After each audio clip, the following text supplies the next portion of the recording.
Krishna Priya ji New Zealand से।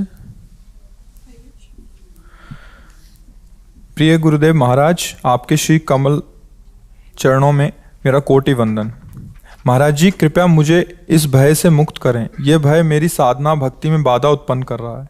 कभी ऐसी परिस्थिति आ जाती है जो मेरे मन में संदेह पैदा करती है कि श्री कृष्ण मुझसे नाराज हैं। शायद कोई अपराध तो नहीं बन रहा, या किसी ने मुझे श्री कृष्ण द्वारा दंडित होने का श्राप तो नहीं दे दिया।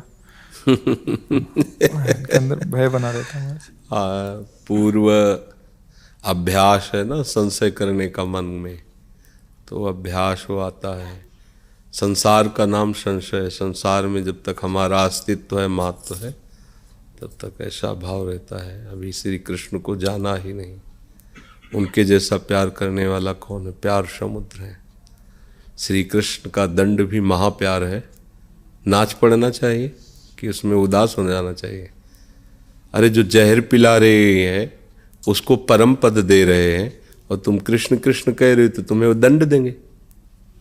वो कितने कृपालु हैं, वो इतने प्यार करने वाले हैं कि जो उनको गालियां दे रहे हैं उनको परम पद दे रहे हैं। तुम तो उनको फूल माला चढ़ा रहे हो, उनको अपना प्यारा मान रहे हो, तो ऐसा कैसे है? ये संशय है शरणागति में। ये संशय, ये विपरीत भावनाएं, ये नहीं आनी चाहिए। अगर आ रही हैं तो कोई न कोई आप शास्त्र विरुद्ध आचरण कर रहे हैं, खोज लीजिए। कोई न कोई धर्म विरुद्ध आचरण कर रहे हैं। इंद्रियों की लोलुपता, बस कोई ऐसा शास्त्र विरुद्ध आचरण बन रहा जो आपको आपके आराध्य देव से विमुख करने का संशय पैदा कर देता है। अन्यथा कैसी बात करती प्रभु में संशय। समझ पा रहे?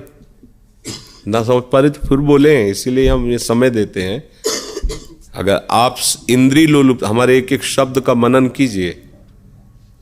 इंद्रिय लोलुपता, बस कोई न कोई शास्त्र विरुद्ध आचरण होने पर आराध्य देव पर संशय हो जाता है। क्योंकि इंद्रियां जहां मलिन हुई तो मन मलिन हुआ, मन मलिन हुआ तो बुद्धि, और वो निश्चय करने में घबरा जाती है, तो संशय पैदा कर देती है। और अगर हमारा शास्त्र आज्ञा के अनुसार जीवन है तो आराध्य देव में विश्वास बढ़ता जाएगा। और जब विश्वास बढ़ गया, फिर किसी की सामर्थ्य है। श्री कृष्ण किसी के डंडा है क्या कि वो श्री कृष्ण से हमें पिटवा देगा? आप कहते कोई श्री कृष्ण को दंड देने के लिए विवश कर देगा? तुम्हारा कर्म ही विवश कर देगा, और कोई तो है नहीं। अपने कर्म को संभाल लीजिए, आपको भय नहीं लगेगा, आप निर्भय रहेंगे। कर्म ही आदमी को डिप्रेशन में पहुंचा देता है। कर्म ही आदमी को अपने हाथ से फांसी पे लटका देता है। श्री कृष्ण नहीं, कर्म। श्री कृष्ण तो करुणामय है, उनके द्वारा नहीं। हमारा कर्म इतना प्रचंड होता है, जो हम कर्म करते हैं वो इतना बलवान होता है, भाग के चाहे जहाँ विश्व में चले जाओ, तुम्हें दंड दिए बिना बख्शेगा नहीं। इसीलिए हम श्री कृष्ण की शरण में आए कि इनसे बड़ा बलवान कोई है नहीं। कर्म की प्रबलता को रोक करके हमें क्षमा कर सकते हैं। हम सर्व पापेभ्यो मोक्षयिष्यामि मा शुचा। तो तुम तो उन्हीं पर संशय करने लगी जिनसे हमारा बचाव पक्ष है। आप अपने इंद्रियजन्य चेष्टाओं को संभालिए और भजन कीजिए, और विश्वास बढ़ना चाहिए, घटना नहीं। विश्वास घट रहा है, कोई न कोई अशुद्धि हो रही, समाधान चित्त नहीं कर पा रहा है, इसलिए सावधान रहिए, नहीं तो मार्ग ही छूट जाएगा। महाराज जी 5 साल से वृंदावन नहीं आ सके, और जब इंडिया आए तो 1 महीने से यहीं पे ही अटक गए कि अड़चने आ रही थी 2-3 बार। महाराज जी कह रहे कि अभी 5 साल से न्यूजीलैंड में थे, आ नहीं पाए थे, अभी इंडिया में आए हैं तो 1 महीने से यहीं अटक गए, और बहुत सारी प्रतिकूल परिस्थितियां आ रही हैं जीवन में। ऐसा वृंदावन आ ही नहीं पा रहे थे, तो ऐसे लगा कि कहीं कृष्ण हमसे मतलब नाराज। कभी जीवन में वृंदावन ना हो तो क्या फर्क पड़ता है? आप हमारी बात को समझना।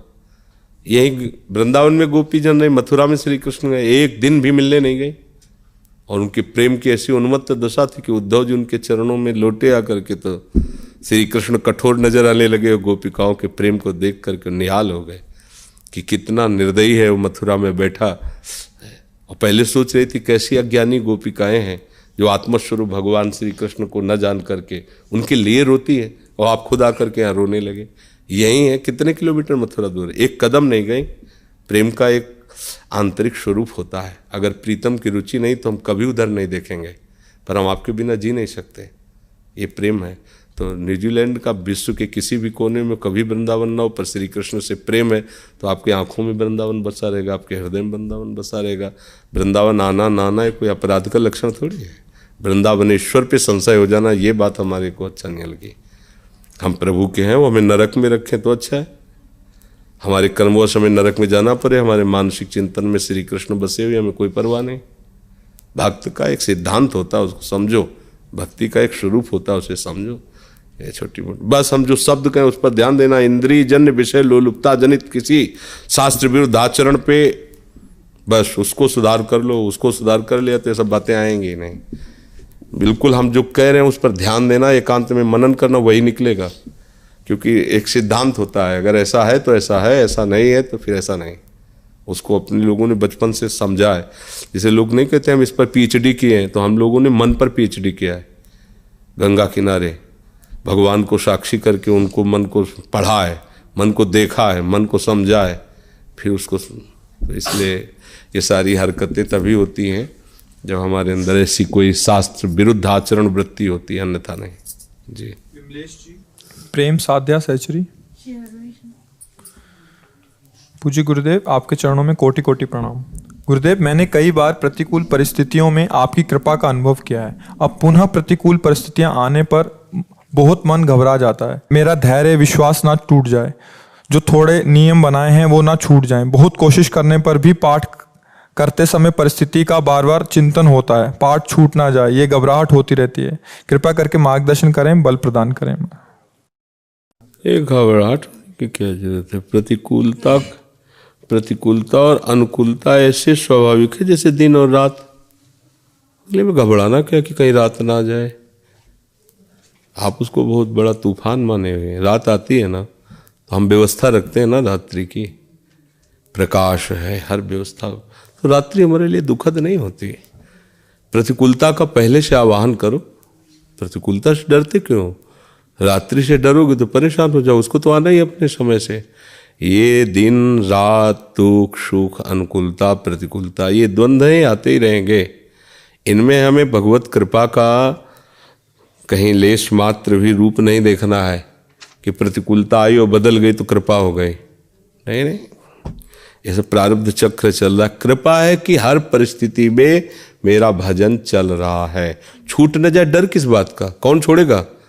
आपको ही तो छोड़ना है, आपको ही पकड़ना है। तो आप डर क्यों रहे हैं? आप पकड़े रहिए। राधा राधा राधा राधा, डरना क्या है? सबसे बड़ी प्रतिकूलता आ रही जिसका कोई उपाय नहीं, जिसका नाम मृत्यु है। ये छोटी मोटी प्रतिकूलताओं का क्या है? तो घास फूस है। वो आ रही जिसका कोई उपाय नहीं, मरना ही पड़ेगा। किस सेकंड, किस मिनट, किस घंटे, कुछ पता नहीं।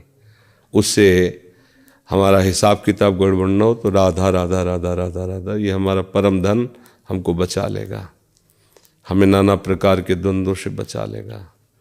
कोई प्रतिकूलता, तुम्हें क्या प्रतिकूलता है? किडनी फेल है क्या तुम्हारी?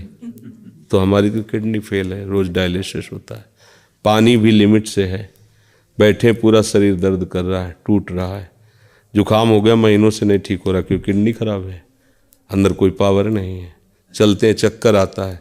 फिर 1:30 बजे उठे थे, 2 बजे से हमारी दिनचर्या चल रही, इस समय तुम्हारे सामने बैठे, 9:30 बजे पूरी दिनचर्या होकर के वहाँ जाएंगे, थोड़ी देर लेटे, नींद आई या ना आई, फिर उठ के बैठ गए अपनी दिनचर्या, फिर रात्रि में शयन, फिर 2 बजे उठ। हम कहीं ऐसा महसूस थोड़ी होने देते कि हम बीमार हैं, न किसी से कहते कि भारी प्रतिकूलता है, तुम्हारे सामने बैठे हैं, भारी कष्ट में है, वर्तमान में भारी कष्ट में है। कल डायलिसिस हुआ है, एक कौरा अन्न नहीं पाया शाम के, भारी कष्ट पड़े, खांसी ये वो सब। लेकिन सत्संग, दिनचर्या सब तुम्हारे सामने, प्रश्न उत्तर, कोई ये थोड़ी कि हम पैसे की कमाई के लिए बैठे हैं। किसी से तय थोड़ी हो कि आप हमारे सामने बैठो कि 1100 रुपया रखो, 1200 रखो, 1000। प्रणाम करो, नमस्कार करो, चले जाओ, जैसी श्री जी प्रेरणा करें।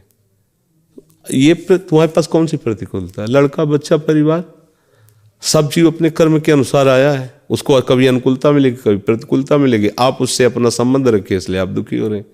प्रियालाल से संबंध रखो, अपना कर्तव्य का पूर्ण रूप से पालन करो, इसके बाद परिणाम जो होता है उसे देखो कि जीव का परिणाम है। गर्भ से एक बालक अंधा पैदा होता है, और उसमें आपका क्या दोष है? उसका कर्म है, अब आया है, अब आपको उसमें जीवन भर भोगना पड़ेगा। उसकी सेवा करो, उसके साथ रहो। और उस जीव का कर्म है। आप मान लो माता पिता बच्ची का ब्याह कर देते हैं, पति उसको विरोध भाव से त्याग देता है, कष्ट देता है, या पति मर जाता है, और उसमें माता पिता क्या करें?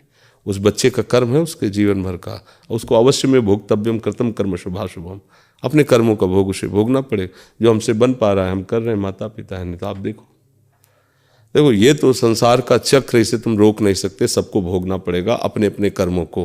तुम सोचो भजन बल से अपने बच्चों का कर्म रोक दे तो तुम अपना नहीं रोक पाओगे, बच्चों की तो बात जाने दो।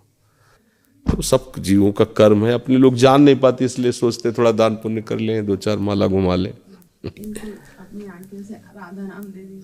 हाँ, राधा राधा जपो। और देखो बच्चा, यहाँ कर्म भूमि में आए हो तो सब कुछ भोगना पड़ेगा तुम्हें। जो तुम्हारे कर्म है उनको भोगना पड़ेगा। माता पिता गुरु ये सब तुम्हें उपदेश दे देंगे, सहयोग दे देंगे, लेकिन भोगना तुम्हें पड़ेगा। पूर्व कर्मों के अनुसार ही तुम्हें मित्र मिलेगा, शत्रु मिलेगा।